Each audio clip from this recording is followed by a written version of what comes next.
स्वागत है दोस्तों आप सभी का। आज की इस वीडियो में हम क्लास 11 सब्जेक्ट है ज्योग्राफी और जो आपका टर्म 2 का एग्जाम हुआ है 11 अप्रैल को यानी कि एनुअल एग्जाम, इसी का क्वेश्चन पेपर विद सॉल्यूशन देखेंगे मॉर्निंग शिफ्ट का। ठीक है, हिंदी में भी और इंग्लिश में भी। तो चलिए शुरू करते हैं। और एक चीज मैं आपको बता दूं कि जिस बच्चे ने मेरे को ये क्वेश्चन पेपर भेजा है उसने जो है वो थोड़ा अच्छे से इसकी पीडीएफ नहीं बनाई है। ठीक है, तो आप क्या कीजिएगा कि इसको 1080 पर जो क्वालिटी है वो कर लीजिएगा, तभी आपको थोड़ा सा दिखाई देगा। तो सबसे पहले हम करेंगे बात अपने सेक्शन नंबर ए की। और सेक्शन नंबर ए में देखिए टोटल हमारी ये 4 प्रश्न है। ठीक है, 4 में से आपको 3 करने हैं यानी कि एक में चॉइस है।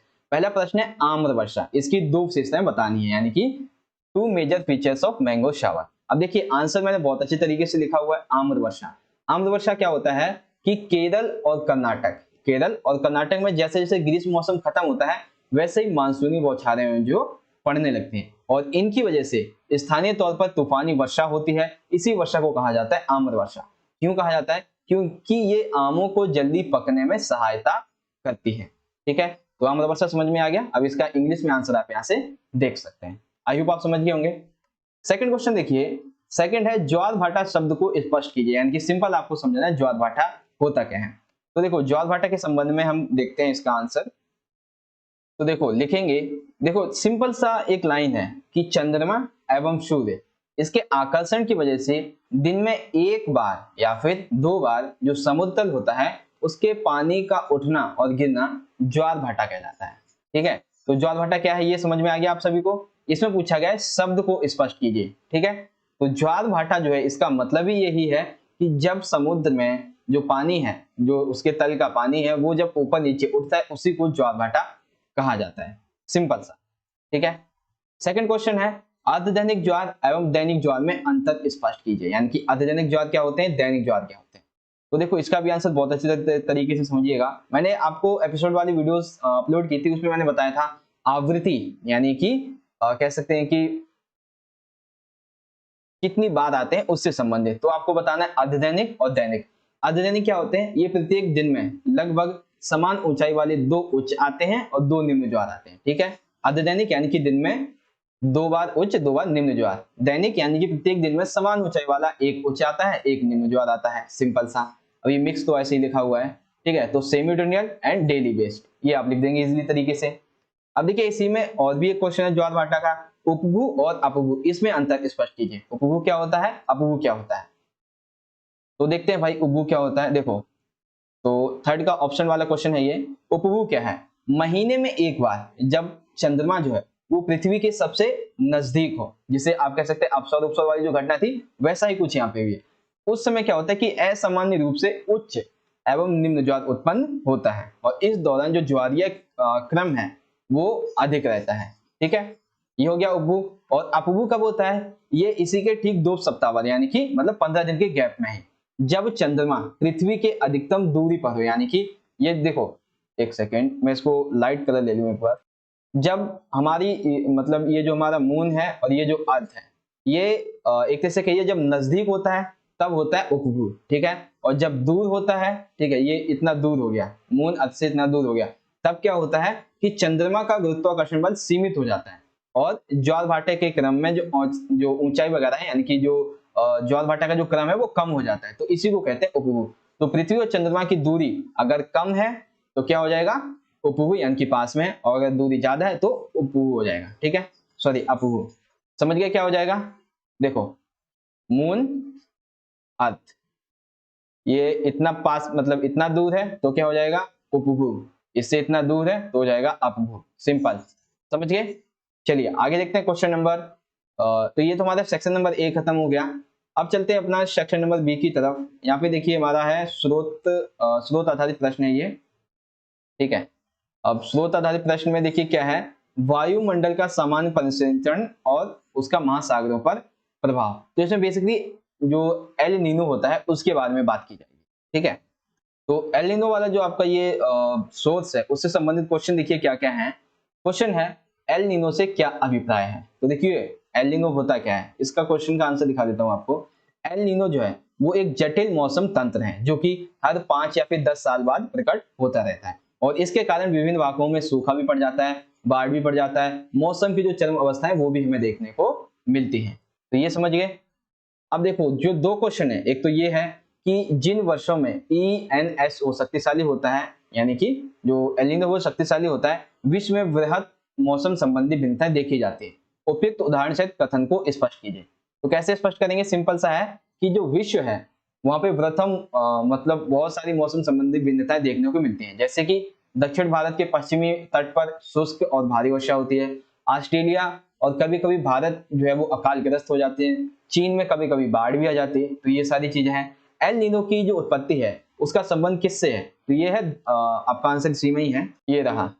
इसका उत्पत्ति है प्रशांत महासागर से। ठीक है, समझ गए आप? तो सोर्स बेस्ड आपके ये 3 क्वेश्चन थे, एक एक मार्क्स के। आई होप आपको इजीली तरीके से समझ में आ गए होंगे सारे। चलिए आगे देख लेते हैं अगला क्वेश्चन। अब पहले तो इसमें आपका जो देखिए इंग्लिश में दिया हुआ है उसे देखिए पहले तो। ठीक है, तो इंग्लिश में ये दिया हुआ है और इंग्लिश में कैसे आंसर लिखना है एक का मैंने दिखा दिया आपको। ये 3 क्वेश्चन है आपके। ठीक है, तो डेफिनेशन तो मैंने आपको दिखाई दी है, ऐसे लिखेंगे, और बाकी जो है वो प्रशांत महासागर है और क्या इंपॉर्टेंस है वो देख लिया आपने। उसके बाद देखिए हमारे 3 मार्क्स के यहाँ पे बेसिकली 3 प्रश्न है, 3 में से 2 करने हैं आपको क्योंकि एक में चॉइस है। तो प्रश्न 5 है, पिछले कुछ दशकों में मानवीय गतिविधियों के द्वारा जैव विविधता में कमी आई, यानी कि मानवीय गतिविधियां जो है वो जैव विविधता के ह्रास का कारण बनती जा रही है। तो 3 कारणों के द्वारा कथन का समर्थन कीजिए। तो आइए 3 कारण हम आपको बताते हैं। तो देखिए मैं यहाँ पे सिर्फ और सिर्फ आपको पॉइंट बता देता हूँ, आपको इसने एक्सप्लेन कर देंगे। ठीक है, सबसे पहला आवास में परिवर्तन। कैसे लोग जो है वो शहरों में जाने लगे, आवास में परिवर्तन हो रहा है, बहुत सारे घर बना रहे हैं, तो इसे वन वगैरह को काट दे रहे हैं, वहां के जो पशु पक्षी हैं वो उनका घर जो है वो उजड़ता चला जा रहा है। जनसंख्या में वृद्धि हो रही है तो लोग अपने आवास के लिए क्या कर रहे हैं, और जनसंख्या में वृद्धि हो रही है, संसाधन जो है उनका और अतिदोहन किया जा रहा है। ठीक है, वनों की कटाई की जा रही है, लोग जो वो शिकार करते हैं पशु पक्षियों का, जानवरों का, प्रदूषण होता चला जा रहा है। इसकी वजह से जल है, वायु है, पर्यावरण प्रदूषण, ये सभी और अधिक बढ़ता जा रहा है। मानवीय क्रियाकलाप की वजह से कई बार बाढ़, भूकंप, सूखा आदि ये जैसी जो समस्या है वो भी उत्पन्न हो जाती हैं। ठीक है, तो क्वेश्चन नंबर 5 में आप इसका आंसर इस तरह से लिख देंगे, और इंग्लिश में देखें तो आंसर आप इस तरह से लिख देंगे। ठीक है, 5 आपको समझ में आ गया। चलिए क्वेश्चन नंबर देखिए अपना 6, शीत ऋतु में उत्तरी भारत में अधिक ठंडे पड़ने के कारण को उदाहरण से स्पष्ट कीजिए। यानी कि शीत ऋतु में जो उत्तर भारत है वो अधिक ठंडा पड़ने लगता है, ऐसे कौन से कारण है? तो देखते हैं भाई ऐसे कौन कौन से कारण हैं। देखो मुख्यतः 3 कारण है यहाँ पे। कौन कौन से 3 कारण हैं? सबसे पहला देखो पंजाब, हरियाणा और राजस्थान, ये उत्तरी प्रदेश है। ठीक है, तो पंजाब, हरियाणा, राजस्थान ऐसे जो समुद्र के समकालिक प्रभाव से दूर होने का कारण, यानी कि समुद्र से काफी दूर है, तो यहाँ पे जो महाद्वीपीय जलवायु है वो उसका अनुभव करते हैं। ठीक है, समुद्री जलवायु नहीं बल्कि महाद्वीपीय जलवायु। निकट इसके आसपास में क्या है? हिमालय। तो हिमालय की श्रेणियों में हिमपात यानी कि जो बर्फ होती है उसके कारण यहाँ पे ठंडी जो लहरें होती हैं, जो शीत हवाएं होती हैं वो उत्पन्न होती हैं। ठीक है, यानी कि समुद्री हवा यहाँ तक नहीं पहुंचती है ज्यादातर, हिमालय की श्रेणियों में जो बर्फ पिघलती है उसकी हवा यहाँ तक पहुंचती है। ठीक है, उसके बाद है फरवरी के आसपास कैचवन सागर। ठीक है, एक कैचवन सागर है यहाँ पे। तो कैचवन सागर और तुर्कमेनिस्तान की जो ठंडी पवनें होती हैं वो उत्तरी भारत में शीत लहर पैदा कर देती हैं, और देश के उत्तर पश्चिम भागों में पाला व कोहरा भी इन्हीं कारणों की वजह से पड़ता है। तो अब आपको समझ में आ गया कि उत्तरी भारत जो उसका अधिक ठंडा पड़ने के कारण क्या है, कौन कौन से कारण है। एक तो देखो सबसे पहले ये है कि समुद्र से ये दूर है इसलिए महाद्वीपीय जलवायु यहाँ पे है। दूसरा कारण क्या है कि हिमालय की जो श्रेणी है यहाँ पे जो हिमपात है, जो बर्फ है, उसके पिघलने की वजह से शीतलहर उत्पन्न होती है। साथ ही साथ कैचवन सागर और तुर्कमेनिस्तान की जो ठंडी हवाएं हैं वो उत्तर भारत में शीतलहर को उत्पन्न करती है। ठीक है, अब देखो इसमें अथवा में प्रश्न है कि भूमंडलीय तापन के लिए मानवीय क्रियाकलाप महत्वपूर्ण कारक हैं, यानी कि भूमंडलीय तापन के लिए मानव जो क्रियाएं हैं वो महत्वपूर्ण कारक हैं, कथन की परख कीजिए। तो देखते हैं भाई, उससे पहले आपका ये जो क्वेश्चन है इसको इंग्लिश में देख लीजिए। ठीक है, कि there are 3 main source of extreme cold in northern India. ठीक है, उत्तरी भारत को ठंडे करने के कौन कौन से उदाहरण है कारण से। अब देखिए क्वेश्चन नंबर 6 का जो ऑप्शन वाला है, कहाँ गया, हाँ ये रहा क्वेश्चन नंबर 6 का ऑप्शन वाला आंसर। देखो विश्व के तापमान में काफी वृद्धि हो रही है, औद्योगिकरण के कारण वायु, जल, मृदा प्रदूषण, वनों की कटाई, इन सभी से पर्यावरण पर बुरा प्रभाव पड़ रहा है। मानवीय क्रियाओं के द्वारा कार्बन डाइऑक्साइड, इसकी वृद्धि जो है वो भूमंडलीय तापन का बहुत बड़ा कारण है। क्यों है? क्योंकि जीवाश्म ईंधनों के जलाने से वायुमंडल में इस गैस की जो मात्रा है वो बढ़ती जा रही है। कुछ अन्य गैस है जैसे कि मीथेन, क्लोरोफ्लोरोकार्बन है, ओजोन है, नाइट्रस ऑक्साइड है, वायुमंडल में अल्प मात्रा में विद्यमान है। इन्हें तथा कार्बन डाइऑक्साइड को हरित गृह कहते हैं, जो कि भूमंडलीय तापन के लिए उत्तरदायी माने जाते हैं। कार्बन डाइऑक्साइड की तुलना में अन्य 4 गैसें धीरे तरंगी विकिरण जो है वो अच्छी तरीके से अवशोषित करती हैं, इसीलिए हरित गृह प्रभाव को बढ़ाने में उनका अधिक योगदान होता है। इन्हीं के प्रभाव से जो पृथ्वी का तापमान है वो बढ़ता जा रहा है। ठीक है, तो क्या क्या लिखेंगे? औद्योगिकरण के कारण जल, वायु, मृदा, वनों के कारण जो पर्यावरण प्रदूषण वो बढ़ता जा रहा है। कार्बन डाइऑक्साइड बहुत अहम इसके लिए कारण है। ठीक है, हरित गृह गैस है, वायुमंडलीय जो तापमान है उसके बढ़ने का कारण है। ठीक, ये सारे पॉइंट्स लिख देंगे। उसके बाद इंग्लिश में देखें यहाँ पे, तो human activities are responsible factor for global warming. अब इसमें क्या क्या पॉइंट्स आप लिखेंगे वो यहाँ पे आप इजीली देख सकते हैं। ठीक है बच्चों, 6 आपको समझ में आ गया। अब चलिए हम देखते हैं अपना क्वेश्चन नंबर 7। देखो क्वेश्चन नंबर 7 है हमारा, पृथ्वी की सतह पर सूर्य ताप में भिन्नता के लिए उत्तरदायी कारकों को स्पष्ट कीजिए। यानी कि पृथ्वी की जो सतह है वहां पे सूर्य ताप भिन्न क्यों होता है, ऐसे कौन कौन से कारण है? तो देखते हैं भाई कौन कौन से कारण है। देखो कारण है ये सारे। अब कौन कौन से कारण है वो देखिए मैं आपको समझाता हूँ अच्छी तरीके से। सबसे पहला कारण अक्षांश, यानी कि उत्तरी दक्षिणी पूर्वी पश्चिमी इस तरह से होगा। तो किसी भी स्थान का तापमान उस स्थान पर जो सूर्य ताप होता है, यानी कि देखिए ये है हमारा मान लीजिए अर्थ है, ठीक है, और ये है सन, तो इसका ये जो एरिया है, ये वाला एरिया, एक ये वाला एरिया, ठीक है, ये वाला और ये, यहाँ पे क्या होगा, सूर्य ताप जो है वो कम होगा, और यहाँ पर जो इसके सेम इक्वल साइड में क्या होगा, सूर्य ताप ज्यादा होगा। तो यही चीज यहाँ पे समझाई गई है कि सूर्य ताप पर निर्भर करता है।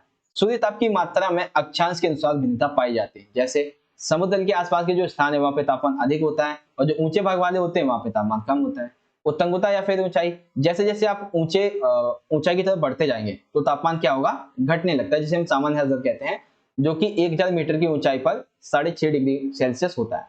समुद्र से दूरी, देखो स्थल की अपेक्षा क्या होता है कि जो समुद्र होता है वो धीरे धीरे गर्म भी होता है, धीरे धीरे ठंडा भी होता है, और समुद्र के निकट स्थित क्षेत्रों पर समुद्र एवं स्थल समीर का सामान्य प्रभाव भी पड़ता है। वायु सहित या फिर वायु राशि महासागरीय, महासागरीय जो धाराएं हैं, यानी कि देखो इसका मतलब क्या है, कोष्ण वायु यानी कि जो गर्म, देखो एक मैं आपको चीज बताता हूँ, एक है ये हीट, मैंने आपको बहुत बार समझा रखा है, एक हीट है, ठीक है, एक है कोल्ड।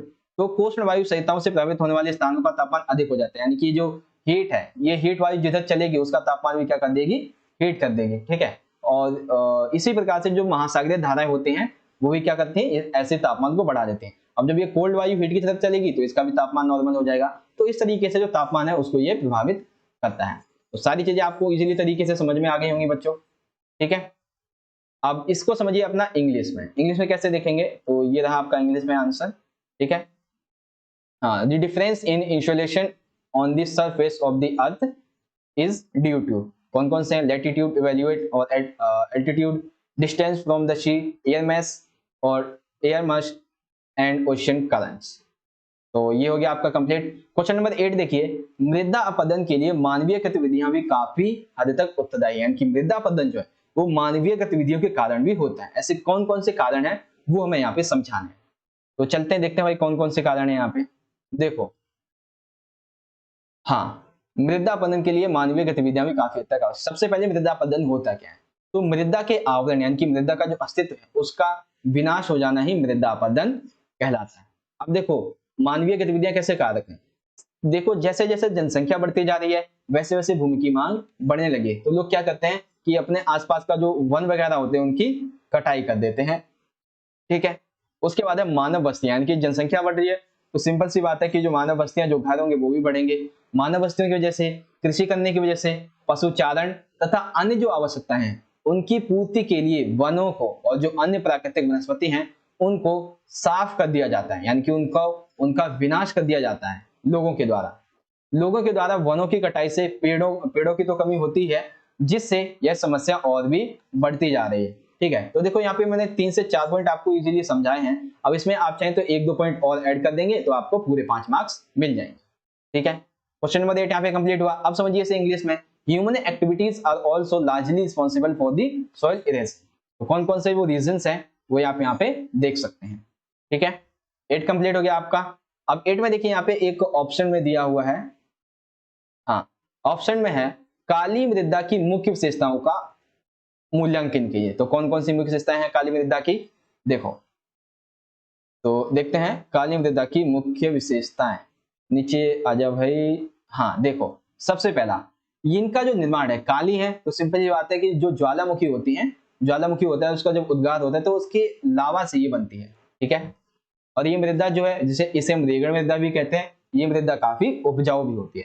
कपास की खेती भी यहीं पे होती है, इसीलिए इसे काली मृदा भी कहते हैं और कपास मृदा भी कहा जाता है। इस मृदा में चूना, लोहा, मैग्नीशियम और एल्यूमिनियम ये तत्व अधिक पाए जाते हैं, इसीलिए अधिक उपजाऊ भी होती है कपास के लिए। और जो फास्फोरस है, नाइट्रोजन आदि जो जैव तत्व होते हैं उसकी कमी इसमें देखने को मिलती है। तो ये चीज आपको समझ में आ गई अब इजीली तरीके से काली मृदा की क्या क्या विशेषताएं। अब आ जाइए नीचे, यहाँ पे देखें तो फॉलोइंग आदि कैरेक्टरिस्टिक्स ऑफ ब्लैक सॉइल। तो ब्लैक सॉइल ये क्या क्या यहाँ पे विशेषताएं हैं वो आप इजीली तरीके से यहाँ पे बता सकते हैं, ठीक है। समझ में आ गया आप सभी को। क्वेश्चन नंबर 9 देखा जाए। 9 में देखिए क्या है कि वनों के संरक्षण के हेतु भारत सरकार के द्वारा वन नीति के प्रमुख उद्देश्यों पर प्रकाश डालिए। यानी कि वन संरक्षण के हेतु जो एक नीति बनाई गई थी, वन संरक्षण नीति, इसके क्या उद्देश्य थे। तो उद्देश्य देखते हैं, आओ। देखो, सबसे पहला तो है कि देश के 33 लैंड पर, यानी कि 33% भाग पर हमें वन लगाने चाहिए। वन और वन्य जीवों के संरक्षण में हमें लोगों की भागीदारी को बढ़ाना चाहिए। पर्यावरण संतुलन बनाए रखना चाहिए तथा पारिस्थितिक असंतुलन क्षेत्र जो है वहां पे वन लगाने चाहिए। देशों की प्राकृतिक धरोहर जैसे कि जैव विविधता हो गई, आनुवंशिक मूल विविधता हो गई, इन सभी का हमें संरक्षण करना चाहिए। मृदा अपरदन और मरुस्थलीकरण को रोकना तथा बाढ़ व सूखा को नियंत्रण करना चाहिए। निम्नीकृत भूमि पर सामाजिक वानिकी एवं वन रोपण के द्वारा वन के आवरण का विस्तार किया जाना चाहिए। वनों की उत्पादकता बढ़ाकर वनों पर निर्भर जो ग्रामीण जनजाति हैं उनके लिए इमारती लकड़ी, ईंधन, चारा, भोजन की उपलब्धता इसको और अधिक बढ़ाया जाए, लेकिन उन्हें क्या किया जाए, वनों की जो लकड़ी है उसके स्थान पर अन्य जो वस्तुएं हैं उसका इस्तेमाल करना सिखाया जाए, ठीक है। ये चीज समझ में आ गई। उसके बाद सबसे आखिरी है कि पेड़ लगाने को बढ़ावा देने के लिए, पेड़ों की कटाई को रोकने के लिए हमें जन आंदोलन करने चाहिए और इसमें खास करके हमें महिलाओं को शामिल करना चाहिए, ठीक है। तो ये चीज आपको समझ में आ गई, वन संरक्षण नीति के प्रमुख उद्देश्य। अब देखो सबसे आखिरी है इंग्लिश में फॉरेस्ट कंजर्वेशन पॉलिसी। तो फॉरेस्ट कंजर्वेशन पॉलिसी क्या है ये आप यहाँ पे इजीली इसे समझ सकते हैं, ठीक है। तो ये चीज आपको समझ में आएगी। क्वेश्चन नंबर 9 आपका। तो क्वेश्चन सेक्शन सी जो था हमारा 5 मार्क्स के 3 क्वेश्चन यहाँ पे कंप्लीट हो जाते हैं, ठीक है। अब आता है हमारा मैप बेस्ड क्वेश्चन, ठीक है। तो मैप बेस्ड क्वेश्चन के लिए मैं क्या करने वाला हूँ कि आपके लिए एक अलग से मैप लेके आता हूँ ताकि आपको अच्छे से समझाया जा सके। तो देखो भारत के मानचित्र पर, वैसे तो आपके 2 मानचित्र आने चाहिए, वर्ल्ड और इंडिया का, लेकिन यहाँ पे भारत का दिया गया है। तो देखते हैं भाई भारत के मानचित्र पे आपको क्या क्या बताना है। तो मैप बेस्ड में हमारा सबसे पहला क्वेश्चन है, देख सकते हैं, भारत में फूलों वाली बौछार प्राप्त करने वाला राज्य कौन सा है। तो मैं आपको मैप में बता देता हूँ। ये देखो यहाँ पे आपको केरल दिख रहा होगा, ठीक है। ये एक सेकेंड, हाँ यहाँ पे ये जो आपको दिख रहा है केरल, ये इसका राइट आंसर है, ठीक है। पहला ये हो गया। दूसरा है लघु शुष्क ऋतु वाली मानसूनी प्रकार के जलवायु का क्षेत्र, यानी कि AMW। तो देखो मैप जब मैं आपको करवाया था इंडिया का, उसमें मैंने आपको बताया था कोपेन के अनुसार जो जलवायु वाले प्रदेश हैं, ठीक है। तो हमें कौन सी बतानी है, AMW। तो देखो ये है AMW जलवायु वाला क्षेत्र, यानी कि गोवा भी है इसमें, ठीक है, महाराष्ट्र, कर्नाटक, ये सभी इसमें सम्मिलित हो जाते हैं। यानी कि भारत का जो दक्षिणी पश्चिमी एशिया है, मतलब दक्षिणी पश्चिमी जो एरिया है, ठीक है, आप देख सकते हैं ये वाला यहाँ पे है, ये इसमें आ जाता है, ठीक है। ये समझ में आ गया। उसके बाद यहाँ पे देख सकते हैं अगला क्वेश्चन है हमारा, ओडिशा में अवस्थित एक जीव मंडल निचय। तो ओडिशा में कौन सा जीव मंडल निचय जो है वो अवस्थित है, यहाँ पे देखते हैं मैप में, ओडिशा में जीव मंडल निचय। तो देखो ये रहा, ये है सिमलीपाल। क्या है, सिमलीपाल। उसके बाद है आंध्र प्रदेश में स्थित वेलांचली वन क्षेत्र। गाइस आपकी जो एनसीईआरटी की बुक है उसमें इस क्षेत्र का नाम जो है वो नहीं दिया गया है, ठीक है। आपको उस एरिया को लोकेट करना था, ठीक है। तो एरिया को अगर हम लोकेट करने की बात करें तो एनसीईआरटी का पेज नंबर है आपका 60, आप इसे देखिएगा। और यहाँ पे देख सकते हैं ये वनस्पति का प्रकार यहाँ पे देखिए ये लिखा हुआ है, ठीक है, वेलांचली। देखो वेलांचली व अनुवन। तो ये वाला जो आंध्र प्रदेश का एरिया है, ठीक है, इसका नाम आपका मतलब उसमें नहीं दिया है। और गूगल पे मैंने सर्च किया तो उसमें इसका नाम कहीं पे भी नहीं आया। बस आपको क्या करना था, इसको इंडिकेट करना है, ठीक है। ये समझ गए आप। उसके बाद यहाँ पे आ जाइए काली मृदा का प्रमुख क्षेत्र। काली मृदा का प्रमुख क्षेत्र, तो चलिए इसे भी देखते हैं कौन कौन से क्षेत्र इसमें सम्मिलित होते हैं। तो अब यहाँ पे आप देख पाएंगे काली मृदा के क्षेत्र ये वाले हैं जिसमें लाइन बड़ी सी है। तो एक तो क्या हो जाएगा, एक तो हमारी ये गुजरात हो गया, ठीक है, गुजरात का थोड़ा सा इलाका ये है। इसमें देख सकते हैं कि इसमें आपका जो है ये जो एरिया है, ठीक है, ये कह सकते हैं कि दक्कन का पठार का एरिया है जिसमें बहुत सारे राज्य सम्मिलित होते हैं, जबकि महाराष्ट्र है, मध्य प्रदेश है, तेलंगाना भी है, कर्नाटक भी है। तो इसमें चारों के चारों राज्य जो है वो सम्मिलित हैं। और साथ ही साथ यहाँ पे और हम थोड़ा नीचे आएंगे तो जो आपकी किताब है, ठीक है, उसमें लिखा हुआ है तमिलनाडु भी है, ठीक है। ये नीचे का यहाँ पे थोड़ा सा एरिया है जो कि तमिलनाडु से संबंधित है, ठीक है। तो ये आपको समझ में आ गया। और उसके बाद एक इसमें लास्ट क्वेश्चन है कि दक्षिण भारत का वह क्षेत्र दक्षिण पश्चिम मानसून से वर्षा प्राप्त नहीं करता है, तो वो राज्य है तमिलनाडु, ठीक है। समझ में आ गया आप सभी को। तो इस तरह से आपका क्वेश्चन पेपर यहाँ पे एंड हो जाता है। और बात करें आपके जो आगे यहाँ पे देख सकते हैं ये दृष्टिबाधित बच्चों के लिए, तो वो वही सेम चीज है यहाँ पे भी, ठीक है। तो इस तरीके से आज का हमारा जो क्वेश्चन पेपर था वो यहाँ पे कंप्लीटली सॉल्व हो जाता है। एंड आई होप कि आपको सभी क्वेश्चन आंसर अच्छे से समझ में आ गए होंगे। आप चाहे तो सभी क्वेश्चन आंसर यहाँ से दोबारा से देख सकते हैं, ठीक है। गाइस, आपको वीडियो अच्छी लगी तो लाइक कीजिएगा, शेयर कीजिएगा सभी दोस्तों के साथ, और अगर अभी तक आपने हमारे चैनल को सब्सक्राइब नहीं किया है तो कर लीजिए, क्योंकि ऐसे ही और भी इंपॉर्टेंट वीडियोस आपको हमारे चैनल पे मिलने वाले हैं। तो चलिए दोस्तों, आपसे मिलेंगे अगली वीडियो में। तब तक के लिए आप पढ़ते रहें और अपना ख्याल रखें। धन्यवाद। जय हिंद, वंदे मातरम।